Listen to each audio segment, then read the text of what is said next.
खंडोळाली प्रवरा बिरोबावाडी रस्त्याच्या कडेजवळ दुचाकी व चपला संशयास्पद आढळून आल्याने परिसरात खळबळ उडाली आहे। सदर घटना आज मंगळवारी सकाळी उघडकीस आली आहे। बिरोबावाडी रोडच्या रस्त्याच्या कडेला असलेल्या संजय टिक्कल यांच्या विहिरीजवळ संशयास्पद दुचाकी आणि चपला पाहून स्थानिक नागरिकांनी घटनास्थळी गर्दी केली। दुचाकी अचानक बेपत्ता झाल्याने विहिरीत पडल्याची शक्यता व्यक्त होत आहे। मात्र अद्याप कुठलीही माहिती मिळाली नाही। विहिरीत व्यक्ती पडली की नाही याबाबत शोध मोहीम हाती घेतली। विहिरीत त्या तरुण मुलाचा मृतदेह आढळून आला।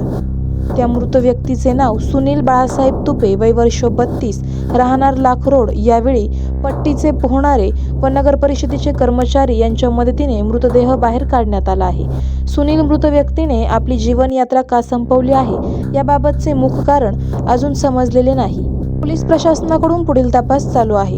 रुग्णवाहिका रवी देवगिरे यांच्या वाहनातून राहुरी या ठिकाणी नेण्यात आले आहे।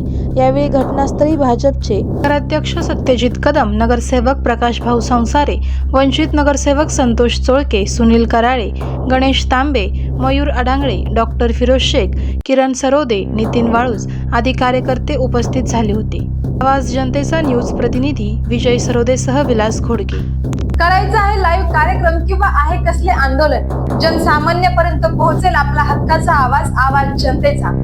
बातमी व जाहिरातीसाठी संपर्क करा स्क्रीनवर दिलेल्या नंबरवर।